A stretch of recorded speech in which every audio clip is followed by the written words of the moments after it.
마태복음 5장에 보면은 애통하는 자는 복이 있다고 나옵니다. 산상수훈에. 왜 애통하는 것이 복이 있을까요? 이 세상 논리에 어긋나는 거 아닌가요? 가난한 자는 또는 심령이 가난한 자는 복이 있다고 합니다. 이거 세상 논리에 어긋난 거 아닌가요? 애통하는 것은 고통스러워하고 아파하고 힘들어하는 것 아닌가요? 그런데 그게 어떻게 복이 되나요? 여기서 애통이라는 개념은 모든 종류의 애통을 이야기하는 것이 아닙니다. 애통은 하나님의 거룩하심과 인자하심으로 인해서 나의 죄됨, 사악성을 깨닫게 됨으로부터 오는 우리 본성의 부패와 행위의 죄악성을 애통하는 것을 이야기합니다. 경건한 슬픔으로 자기를 아파하는 애통을 이야기하지 모든 애통을 이야기하는 것이 아닙니다. 이것을 깨닫게 된 자에게 주시는 것이 복이다라는 겁니다. 그래서 가난, 애통은 함께 가는데요. 가난과 애통은 함께 가는데 자기 영적 상태의 궁핍 그리고 하나님과 자기 사이를 갈라놓은 자신 안에 있는 죄성에 대한, 죄악에 대한 애통함이 있는 것입니다. 그래서 자기의, 자기 도덕성, 이것들이 하나님에 대해서 반항하는 것을 자기가 깨달은 것입니다. 하나님께 대한 저기가 있어요. 내 안에. 나도 몰랐는데 싫은 거야. 반감은 소극적인 것이죠. 불편한 감정. 그거 싫다. 이것이 적극적이 되면 적으로 나타나죠. 적대감으로 나타나죠. 이러한 것이 자기 안에 있다는 것을 깨닫고 애통해야 하는 것. 이것이 애통하는 자는 복이 있나니 라는 뜻입니다.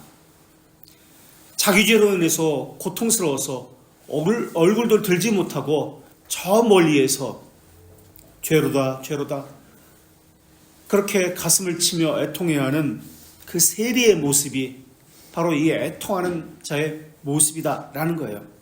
이게 하나님의 자녀가 갖는 첫 번째 특성입니다.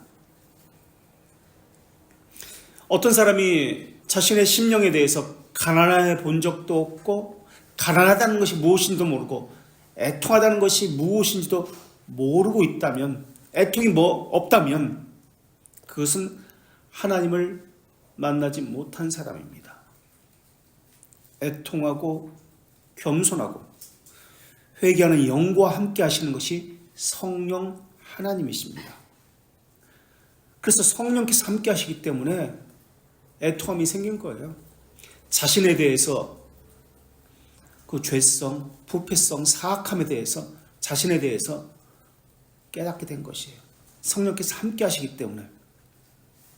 그래서 애통의 1차적인 의미는 죄에 대한 확신에서 오는 고통과 슬픔입니다. 그래서 다른 내가 되기를 바라는 것이 애통함이 주는 것이에요. 이게 정상적인 신자의 모습입니다. 이게 가슴 속에서 열병이 되는 겁니다.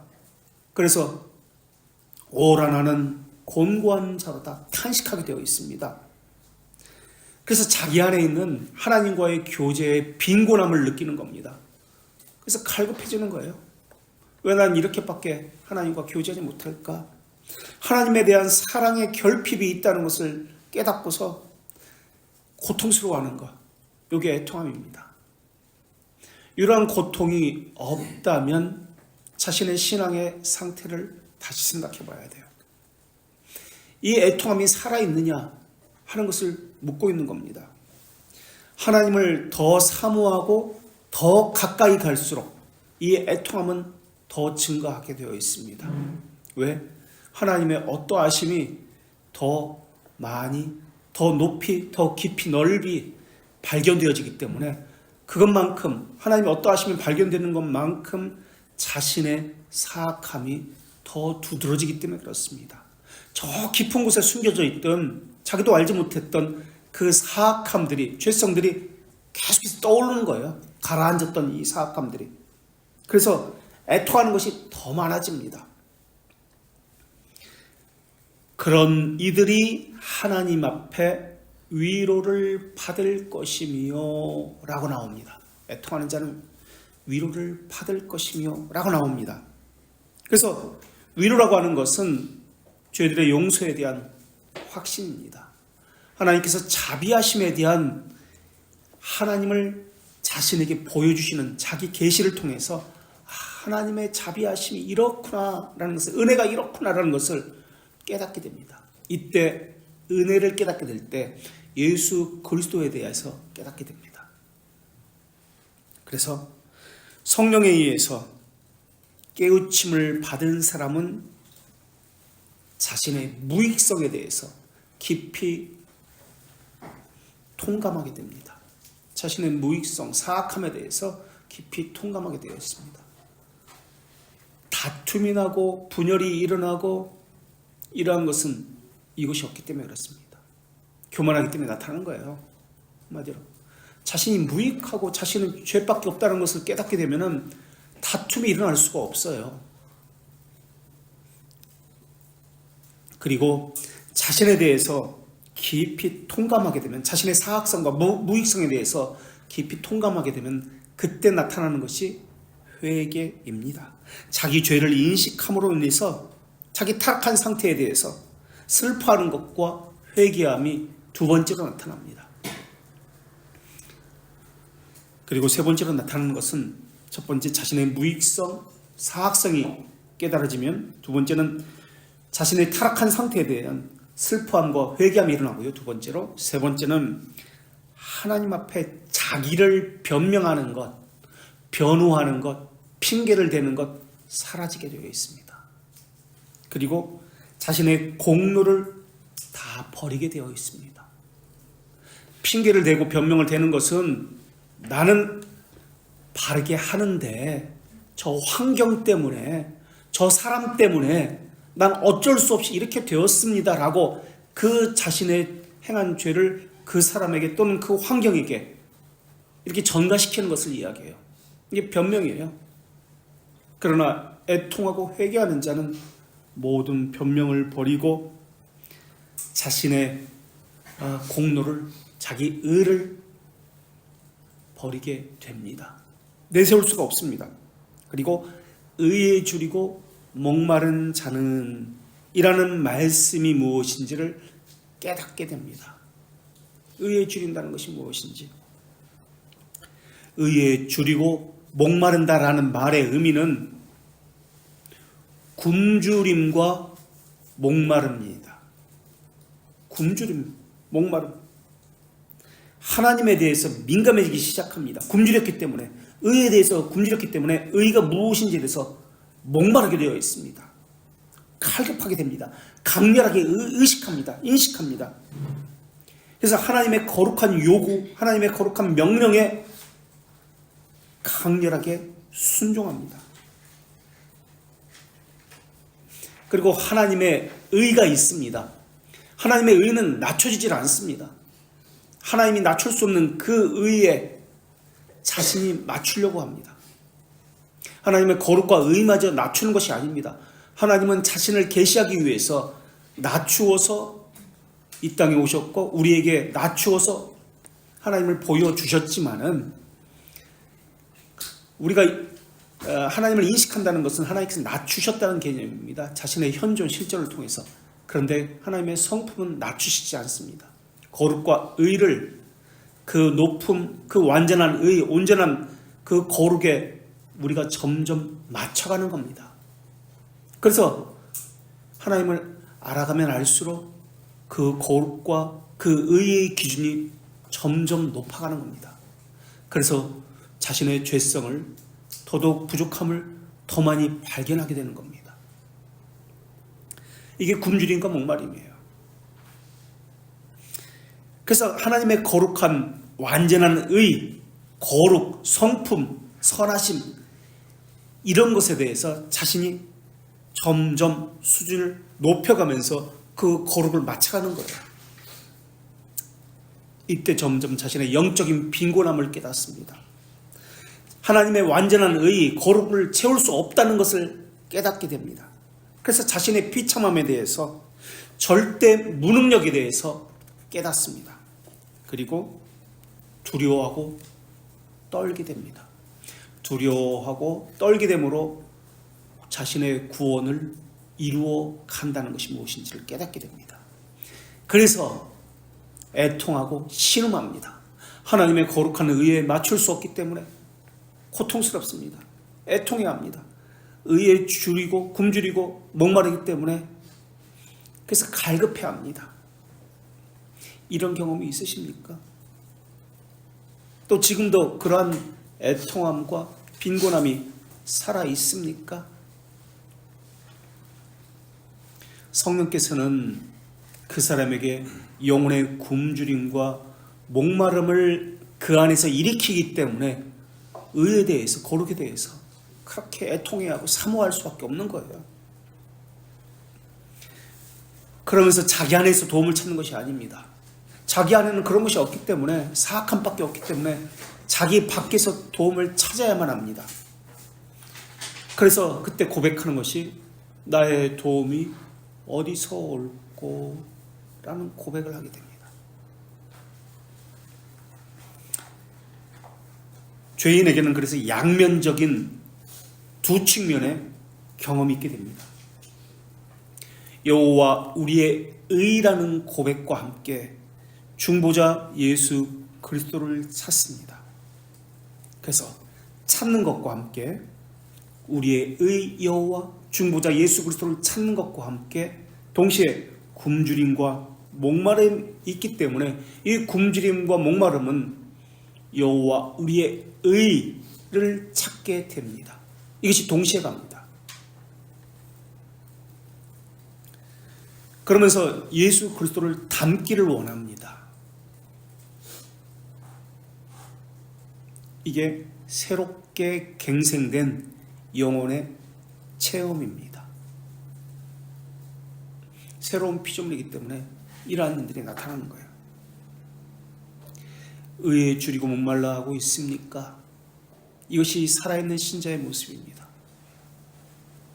갈급해서 견딜 수가 없어요. 이것을 하지 않으면, 이것을 먹지 않으면 나는 죽을 것만 같습니다. 이러한 것이 있습니다. 마음이 청결하다는 말은 죄가 없다는 말이 아닙니다. 중생의 씻음에서 오는 간절함입니다.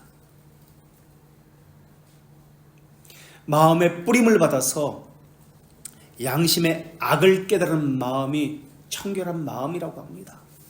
그래서 애통하는 자는 복이 있다, 마음이 가난하다, 이러한 것은, 마음이 청결하다, 이러한 것은 다 연결되는 말입니다. 같은 것을 다른 측면에서 보는 말씀들이에요. 이것이 살아있어야 합니다. 그런 상태에서 영 살기가 나오는 겁니다. 영 살기는 믿음에서 일어나는 위로입니다. 중심에서 일어나는 열망입니다. 이게 영 살기예요. 우리 참된 회개가 있고, 또 무슨 회개가 있다고 그렇게 그랬죠? 시영재, 무슨 회개가 있어요? 생명의 이름 회개. 그렇죠. 그것은 하나님의 측면이죠. 하나님의 측면. 그래서 단번에 일시적으로. 참된 회개는 단번에 일시적으로 아니라 석준? 반복적으로. 사람의 측면이기 때문에 반복적으로. 자, 생명에 이르는 회개는 하나님의 측면에서, 다른 말로 회심이라고 이야기합니다. 구원에 이르는 회개라고도 이야기합니다.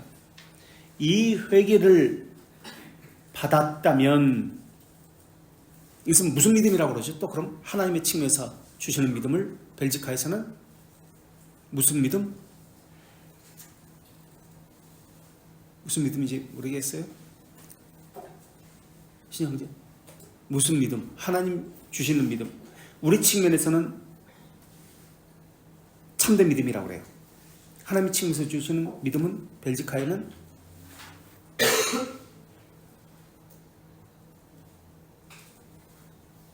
뭐야? 올곧은 믿음.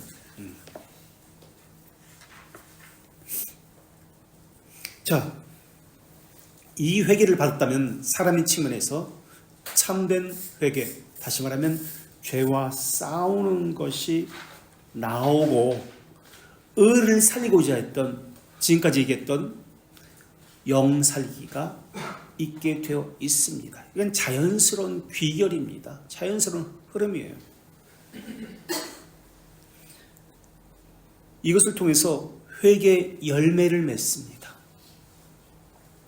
죄 죽이기가 삶에서 나타나고요, 영 살리기가 나타납니다. 칼빈은 율법적 회개와 복음적 회개라고 이야기합니다. 그렇게 우리는 지금 신앙 고백서를 통해서 생명에 이르는 회개라고 이야기했고, 그리고 또 참된 회개 또는 거짓된 회개라고 이야기합니다만은, 칼빈은 율법적 회개 또는 복음적 회개, 복음적 회개가 참된 회개라고 그렇게 이야기합니다. 그래서 하나님의 측면은 중생과 관련되어집니다. 그리고 우리 삶과 관련되어서 참된 회개는 또 다른 말로 뭐라고 이야기하죠? 우리 삶과 관련되어지기 때문에 참된 회개는 우리 측면에서 또 뭐라고 이야기하죠? 이것은 무엇과 관련되어진다? 견인과 관련되어진다. 우리 삶에 나타나기 때문에 그렇습니다. 그래서 하이델베르크 88문에 참된 회개에 대해서 이야기가 나옵니다. 그런 다음에 나오는 것이, 참된 회개 다음에 나오는 것이 열매를 맺기 때문에, 참된 회개는 의의 열매를 맺기 때문에 의의 기준이 무엇인지 이것이 나오는데, 무엇이 나올까요? 기독교인의 삶의 기준인 율법에 대해서 나옵니다. 하이델베르크 그 순서가 그래요. 참된 회개가 88문에 나오고, 그 다음에 율법 해설이 나오고, 의의 기준인 십계명 해설이 나옵니다. 그래서 십계명은 율법의 가장 핵심적인 요약으로서, 양식법으로서, 도덕법으로서 삶의 기준입니다. 신자의 삶의 기준, 하나님의 의, 이것이 십계명입니다. 삶과 관련되어지기 때문에. 조직신학적으로는 성화라고 그렇게 이야기하죠. 그래서 성화를 다루면서 참된 회개가 나옵니다. 이게 하이델베르크의 구조입니다. 그래서 회개는 두 가지 측면이 있어요. 그래서 성경에서 회개를 이야기할 때, 또는 어떤 신앙 고백서는 어떤 글을 볼 때 회개라는 단어가 나오면은 두 가지 측면이 있다는 것을 기억해야 합니다. 그래서 이 회개가 어떤 측면에서 설명하고 있느냐, 두 가지 측면이나 어떤 회개와 어떤 회개가 있다고 그랬죠? 네? 참된 회개, 그리고 올바른 회개. 그거 말고 올바른 회개라고 말했나? 올바른 믿음이라고 얘기했는데, 그 말고 무슨 회개가 있어? 참된 회개? 그것은 사람의 측면, 하나님의 측면은 생명의 회개. 그렇죠. 하나님의 측면. 이 두 가지 것이 회개라는 단어를 보면서 어떤 측면에서 설명하고 있느냐를 우리가 보아야 합니다. 그래서 두 가지를 다 염두에 두고 회개라는 단어를 보아야 합니다. 참된 회개가 있다는 말의 의미는 true, 참된 회개가 있다는 말은 거짓된 회개가 있다는 것을 또한 전제로 하는 말입니다. 생명에 이르는 회개 또는 구원에 이르는 회개가 있다면 구원에 이르지 못하는 그런 회개도 있다는 것을 전제로 하는 말입니다. 그래서 우리 측면에서 참된 회개를 말하기 때문에 삶에서 열매가 드러나는 것, 이것을 참된 회개라고 이야기합니다. 그러니까 열매와 관련되어 있어요. 참된 회개는 우리 삶과 관련되어 있기 때문에 견인과 관련되어 있어요. 그래서 의의 열매라고 이야기합니다. 의의 열매가 우리 삶 가운데 있는지 없는지를 통해서 참된 회개를 하는지 안 하는지 우리가 볼 수 있습니다. 그렇지 않으면 그것은 거짓 회개라고 할 수 있습니다. 거짓 회개다. 그래서 죄 죽이기, 영살리기가 내 삶에서 나타나고 있습니까? 이것을 통해서 참된 회개라는 것을 알 수 있습니다. 하나님이 주신 올바른 믿음이 생명에 이르는 회개로 우리에게 주어졌다면 우리는 참된 회개를 함으로써, 참된 믿음을 가지고 참된 회개를 함으로써 의의 열매를 맺습니다. 이렇게 나와요. 이런 개념을 가지고 영살리기의 그 책으로 들어가서 한번 볼게요. 전체적인 틀은 이렇습니다. 참된 회개는 두 가지 것이 있는데 죄치기와 영살리기다. 자, 영살리기 책으로 가서 87쪽. 참된 회개의 다른 측면은 두 가지 측면이 있는데 다른 측면은 영살리기입니다. 참된 회개는 사람의 측면이라고 했습니다. 영살리기는 고통과 두려움이 사라졌기 때문에 오는 영이 기뻐서 춤을 추는 그런 개념이 아닙니다. 교회에서 찬송하고 박수치고 막 두 손 들고 열광하면서 막 랄랄라 그 소리 지르고 막 자기를 잊어버리는, 현실 세계를 잊어버리는 그런 것을 영살리기라고 하지 않아요. 그런 것이 아닙니다라고 지금 이야기합니다. 교회에서 있으면 무언가 심리적인 안정감을 갖고 이런 거 영살리기 아니에요. 준다는 의미가 아닙니다. 감정적으로 흥분해서 어쩌지 못할 상황도 그것을 말하는 것도 아닙니다. 그렇다고 차분한 평정심도 아닙니다. 이 평정을 이야기하는 것은, 평정심을 이야기하는 것은 에피쿠로스 학파의 철학을 이야기해요. 에피쿠로스 학파. 그 성경에 보면 사도행전에 나오죠. 에피쿠로스 학파의 철학. 그러니까 어떤 상황에서도 흔들리지 않는 평정심을 유지하는 이런 철학을 추구하는 것이 에피쿠로스 철학이에요. 에피쿠로스는 이제 쾌락을 추구하는데 고통과 근심을 제거해야 평정이 생긴다라고 이야기합니다. 평온한 상태.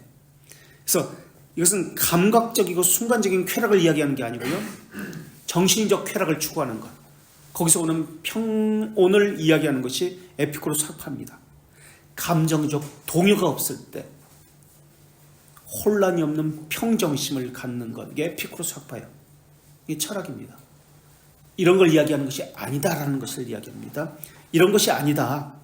하나님의 말씀을 따라 살고자 하는 열망, 거룩히 살고자 하는 경건하게 살고자 하는 열망, 이것을 영살리기라고 합니다. 그러니까 지금 영살리기만 이야기하는데 이것은 죄 죽이기와 연결돼요. 애통하는 것과 연결되어집니다.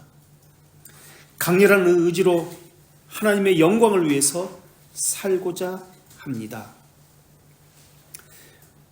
우리 예배를 드리고 싶어 합니다. 이런 가운데 거룩한 노래를 부르고 싶어 합니다. 힘을 다하고 뜻을 다하여 하나님의 말씀을 따라서 살고자 합니다. 하나님의 말씀을 따라서 살고자 합니다라는 말의 의미는 격렬한 노력을 합니다. 하고 있습니다. 하겠습니다. 그런 의미예요. 아주 격렬한 노력을 합니다. 그냥 저절로 되는 것이 아니에요. 우리 측면에서는 격렬한 노력을 하게 되어 있습니다. 우리 하이델베르크 구신문 한번 볼까요? 132페이지.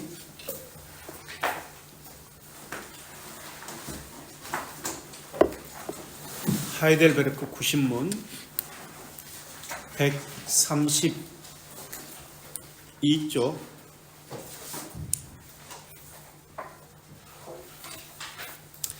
그리스도로 말미암아 하나님 안에 있는 심정은 그리스도로 말미암아 하나님 안에 있는 심정은, 심정이라는 단어 마인드인가요? 뭐예요?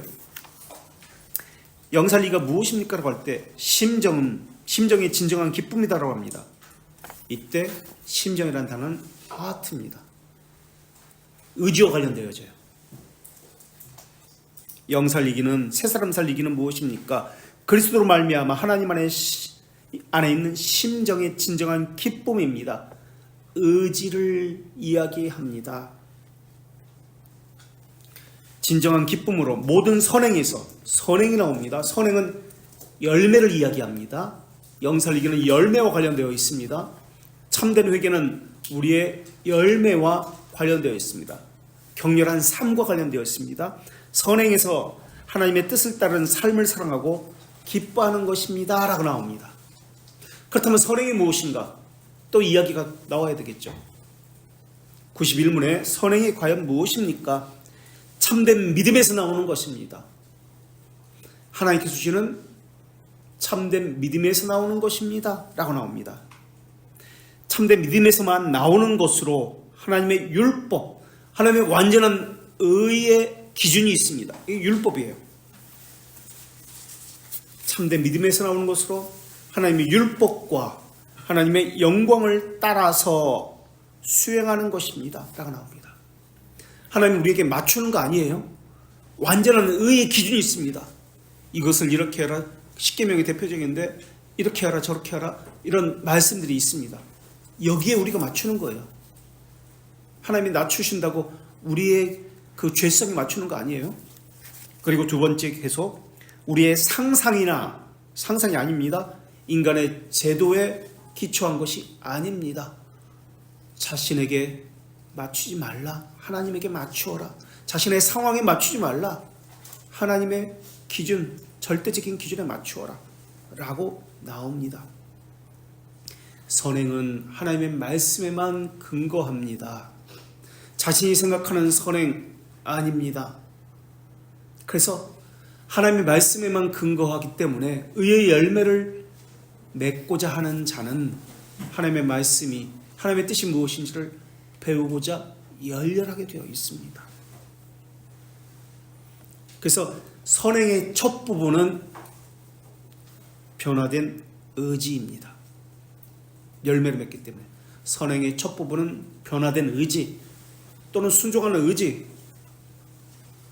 그리고 두 번째 부분은 변화된 의지만 있는 것이 아니라 선행의 두 번째 부분은 격렬한 노력입니다.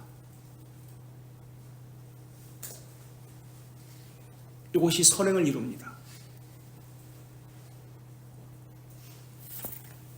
하나님의 말씀의 절대 기준을 갖고 격렬한 노력을 합니다. 자, 계속해서요.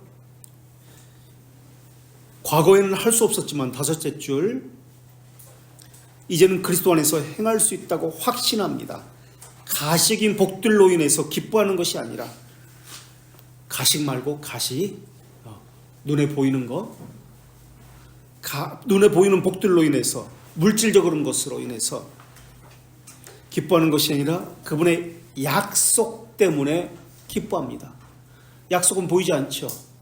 그러나 보이지 않는 것들에 대한 소망을 갖는 것, 바라는 것들의 실상, 이것을 믿음이라고 이야기하죠. 그분의 약속 때문에 기뻐합니다. 악인들은 번영을 보고 물질적인 것, 가시적인 것을 보고 힘들어하거나 복수하고 싶은 그런 마음이 있어도 하나님의 심판에 맡기고 자신의 일을 차분하게 행하게 됩니다. 악인들은 가시적인 것을 가지고 움직이죠. 그러나 우리는 그렇지 않습니다. 그리고 심판을 하나님께 맡깁니다. 그런데 기독교인이라고 하면서 위정자들을 향해서 데모하고 또는 자신의 이익의 집단의 이익을 위해서 데모하는 사람들이 있습니다. 과연 기독교인일까? 권세는 하나님께서 내려주시는 것입니다. 이걸 우리는 늘 염두에 두셔야 합니다. 그 악한 위정자라 할지라도 이러한 것도 우리는 알지 못하지만 비밀적인 섭리에서 하나님께서 세우시는 겁니다. 그렇기 때문에 심판은 우리가 하는 거 아니에요. 참된 신자는 그렇게 해서는 안 돼요. 하나님께 맡깁니다.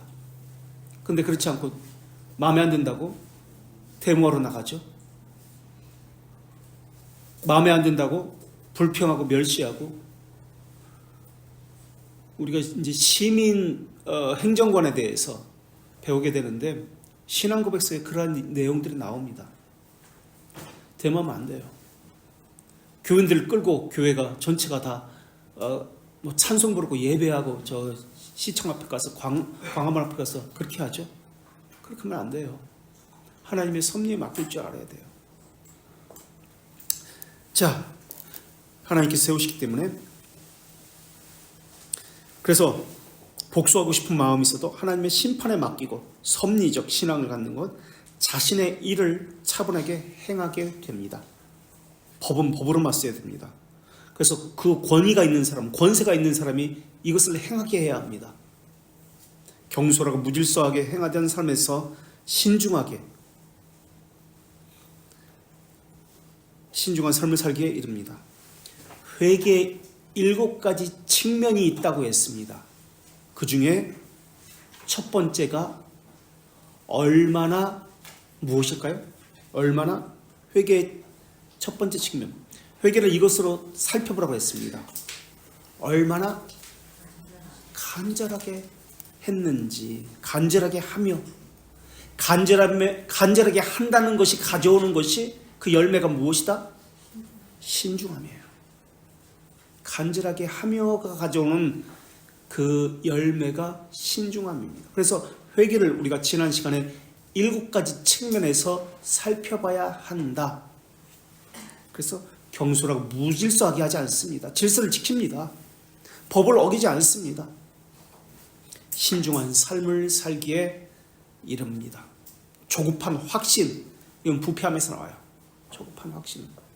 게으름, 타락성이 주는 2가지 열매가 있는데 조급한 확신과 게으름입니다. 이게 하나님의 뜻이야. 곧바로 그냥 즉각 하나님의 응답이 있는 것처럼 그렇게 생각해요. 조급한 확신, 타락성이 주는 겁니다. 게으름은 아무것도 하지 않는다는 뜻이 아니라 자기가 생각하고 원하는 것만 한다는 뜻입니다. 자기 욕망에 따르는 것 따라서 그것만 열심히 한다는 뜻입니다. 이게 게으름이에요. 그래서 의의 기준이 없는 거예요. 자기 보기에 좋은 대로 하기 때문에 그것에서는 열심을 내는 것, 이게 게으름이에요.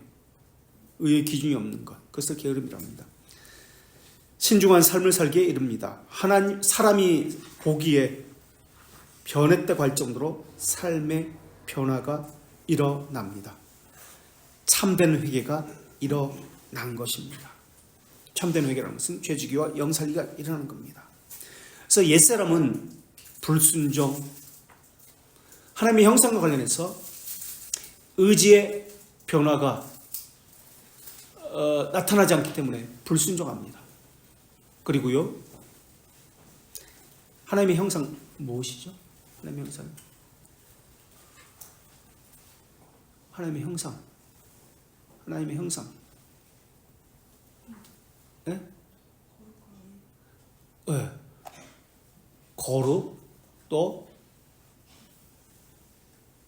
하나님의 형상. 뭐예요? 하나님의 형상?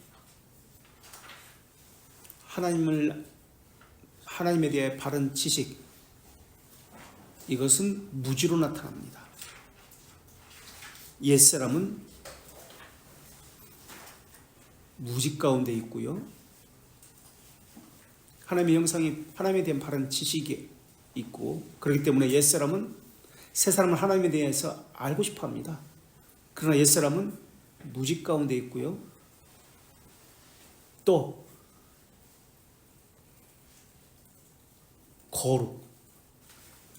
거룩은 반대로 불경건함, 자기 소견에 옳은 대로 하는 이러한 것들로 나타나고요, 또 불의가 나타납니다. 그래서 옛사람은 불순종이 나타나게 되어 있어요. 자기가 하고 싶은 대로 하게 되어 있어요. 하나님의 의에 따라서 움직이는 것이 아니라 상황에 따라서, 그때 사람에 따라서, 자기 이익에 따라서 움직이게 되어 있습니다. 이게 옛사람의 모습이에요. 그리고 조급합니다. 그리고 강팍합니다. 자기 것을 주장하기 때문에 그렇습니다. 자기 의를 내려놓지 않기 때문에 그렇습니다. 그러나 새 사람을 잊게 되면은 자기 의를 내려놓습니다. 하나님의 의를 따르기 때문에 그렇습니다. 그리고 하나님에 대해서 바른 지식을 가지려고 합니다. 또 갖게 되고요. 또 순종의 의를 물려받았기 때문에 순종하기를 기뻐합니다. 그리고 강팍함이 아니라 부드러운 마음을 갖습니다. 이러한 변화가 일어나는 것이 참된 회개입니다. 자, 이번에는 거짓된 회개를 이야기합니다. 이게 너무 기네. 거짓된 회개는 이제 로마 카톨릭의 견해인데요. 기독교 강요 3권 4장과 5장을 이야기합니다. 지금까지는 3권 3장을 이야기했다면 참된 회개를, 거짓된 회개는 3권 4장과 5장에서 로마 카톨릭의 견해를 이야기합니다. 그래서 3권 3장 4장 거짓 회개를 이야기하고요. 거짓 회개와 연결되어서 3권 5장은 면죄부와 연옥을 설명합니다. 그래서 3권 5장은 면죄부, 연옥을 설명합니다. 회개의 기반은 복음입니다. 복음은 두 가지로 이루어졌습니다. 무엇일까요? 미나? 그렇죠. 죄들의 용서와 회개입니다. 그러니까 복음과 회개는 연결되어 있다는 거예요. 그죠? 거짓된 회개와 복음은 연결되어 있습니다. 자, 믿음의 결과가, 수경 뭐라고 그랬죠? 믿음의 결과가 수경? 믿음의 결과가? 그렇지, 회개. 회개죠. 믿음의 결과가 회개. 그렇다면 참된 믿음을, 거기서 나오는 것이 참된 회개인데, 거짓된 회개는 어떤 믿음에서 나온다? 거짓된 회개는 어떤 믿음에서 나온다? 참된 믿음에서 나오는 것이 참된 회개잖아요. 그죠? 그렇다면 거짓된 믿음은 어떤 믿음에서 나온다? 거짓된 믿음에서 나오는 거예요. 거짓 믿음에서 나오는 거예요. 그래서 거짓된 회개는 거짓된 믿음에서 나옵니다. 그렇다면 거짓된 믿음, 거짓 믿음은 어떻게 알 수 있습니까? 이것을 알 수 있는, 정확하지는 않지만 그래도 알 수 있는 질문이 있습니다. 어떤 질문이냐면, 죄들의 용서에 대한 개념을 설명해 보십시오. 죄들의 용서에 대한 개념이 바르게 설명되어지면, 이것까지는 정확히는 물론 아니죠. 그 개념 안다고 뭐 참된 믿음이다, 참된 거짓된 믿음이다 알 수 있는 것은 물론 아니지만, 그래도 어느 정도 죄들의 용서에 대한 개념이 무엇인지를 물어보면, 어떻게 설명하는지를 보면 이 사람이 참된 믿음을 가졌는지 거짓 믿음을 가졌는지 어느 정도 알 수 있습니다. 죄들의 용서의 근거가 무엇이죠? 죄들의 용서의 근거가 무엇이죠? 죄들의 용서의 근거가, 우리 정윤, 죄들의 용서의 근거가 무엇이죠?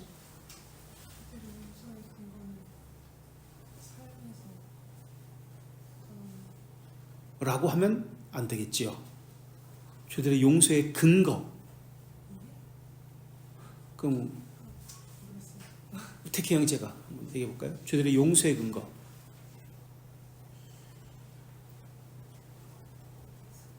회개?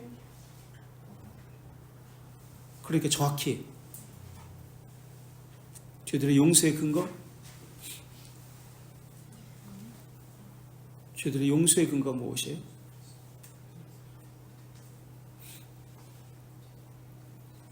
하나님의 자비하심. 자비하심. 항상 염두에 두세요. 죄들의 용서의 근거는 하나님의 자비하심. 제1원인.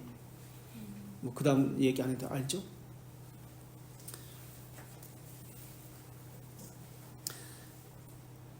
하나님의 자비하심이지 사람의 행위, 선행이 아닙니다. 또는 회개가 아닙니다. 이것을 이야기하는 것이 사람의 선행이다, 회개다 라고 이야기하는 것이 로마 가톨릭 거짓 회개입니다. 사람의 행위인 통회하는 것이다, 고백하는 것이다, 보속하는 것이다 라고 하는 것이 로마 가톨릭의 주장입니다. 이것을 죄들의 용서의 근거라고 이야기합니다. 회개했기 때문에, 회개를 세 가지 것으로 나누죠. 통회했기 때문에, 보속했기 때문에, 고해했기 때문에 우리는 하나님의 자비하심 제1원인을 이야기하고요. 그렇다면 그래도 물어봐야지, 또 점검하고 나가죠.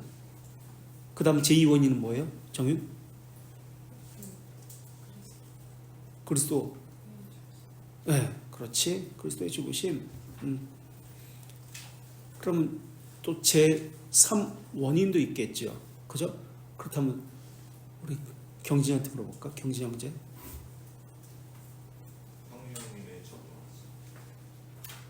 성령님의 초경하심. 그것이 구체적으로 요한복음 3장 16절에서 어떤 단어로 표현되죠? 성령님의 청용하심. 수용케 하시고 적용케 하심인데, 물론 하나님이 세상을 이처럼 사랑하사 제1원인, 그 다음 독생자를 주셨으니 제2원인, 제2원인은 실질적 원인이라고 하죠.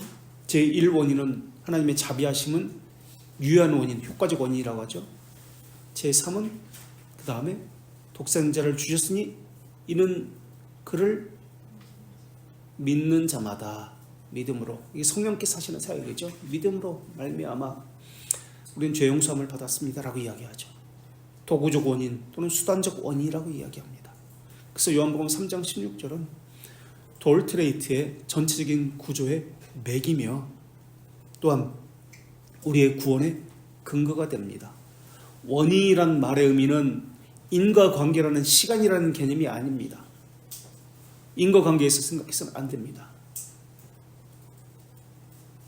종속이라는 개념이고요, 포함한다는 개념입니다. 그래서 한 가지를 이야기할 때 이것이 다 포함되어 있습니다 라는 것을 늘 염두에 두어야 해요.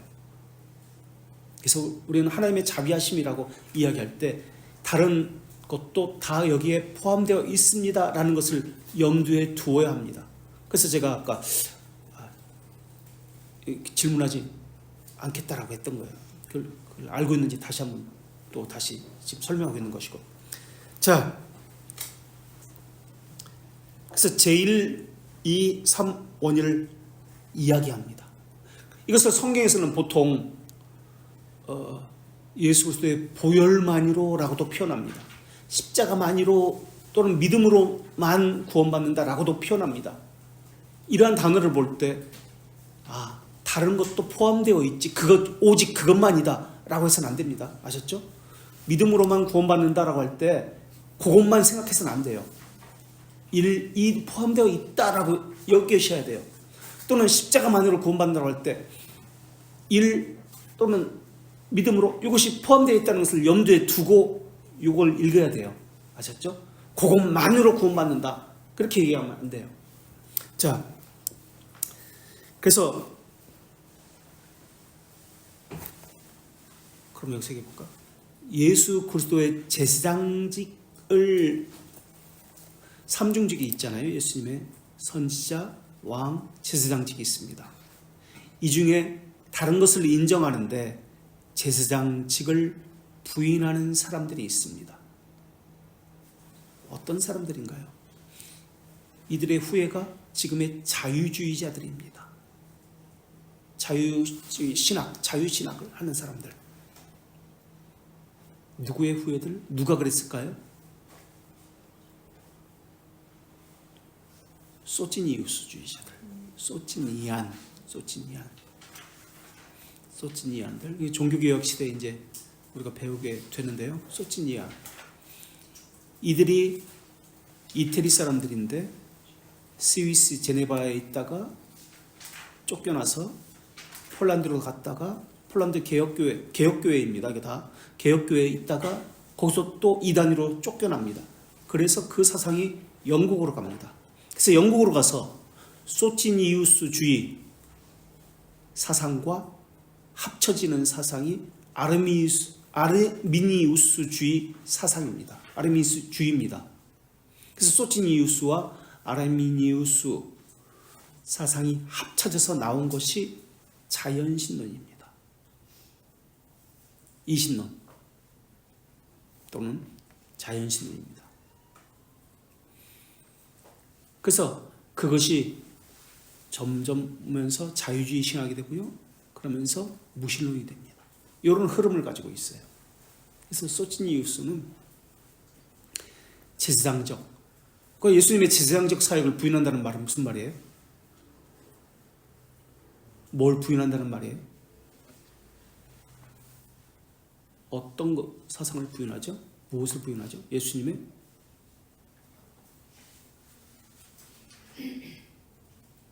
뭘 부인할까?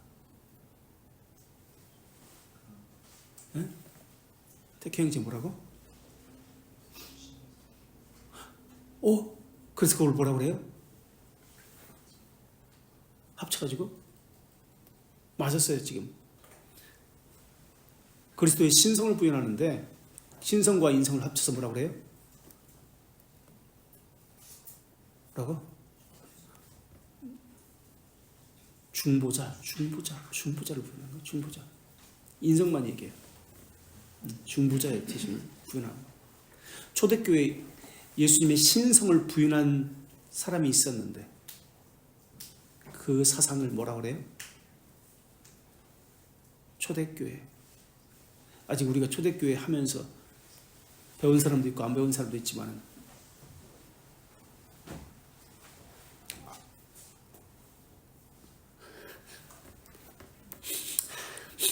아리안주의, 아리오스주의. 자, 그래서 하나님의 자비하심이 드러나는 것이 예수 그리스도의 십자가입니다.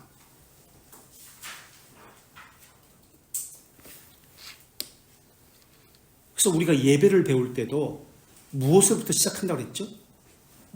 어저께도 그저께구나 말씀드렸죠.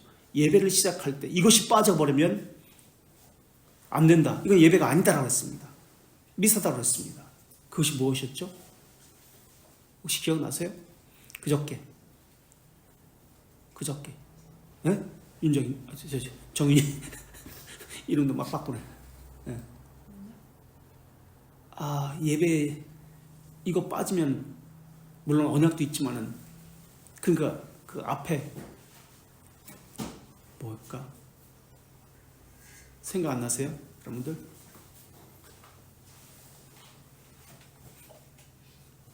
그러니까 하나님의 측면이잖아. 하나님의 측면인데 십계명에서도 서론에 무엇이 있었다고 그랬죠? 두 가지 것 얘기했잖아요. 그죠? 시간 다 가네. 2분 넘었네.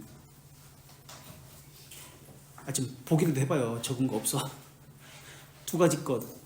출애굽할 때 먼저 두 가지 사건이 있었다고 그랬잖아요. 뭘 어떻게 했지 하나님이? 그것이 전제되고 예배가 나와야 된다라고 했잖아요. 뭐예요? 혹시 아세요? 죄에서? 구원하시고, 그렇지. 출애굽했을 때 구원하셨잖아요.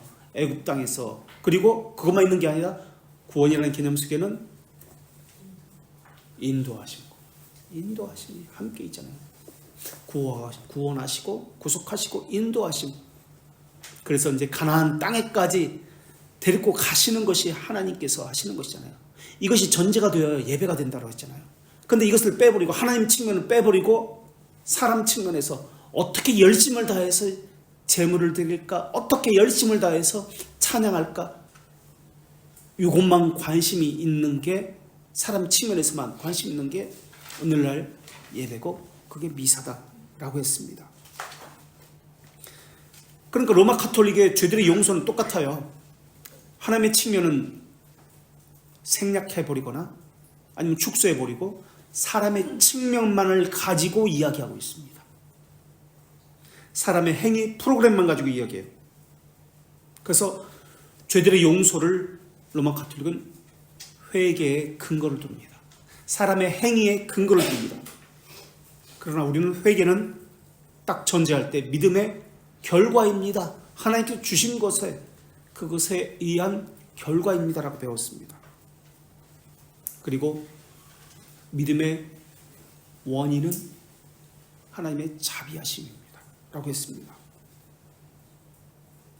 그러니까 엄밀히 말해서 보혈이 죄들의 용서의 근거다라고 말하면 맞긴 맞지만 엄밀히 말하면 맞는 말이 아니죠. 그렇죠? 보혈은 제2원이니까. 그래서 하나님의 자비하심이다라고 해야 돼요. 하나님의 자비하심이 또 예배에 적용하면 예배의 근거다. 그래서 하나님의 자비하심에 초점을 맞춰야 돼요. 여기까지. 혹시 질문이나 하실 말씀 있어요?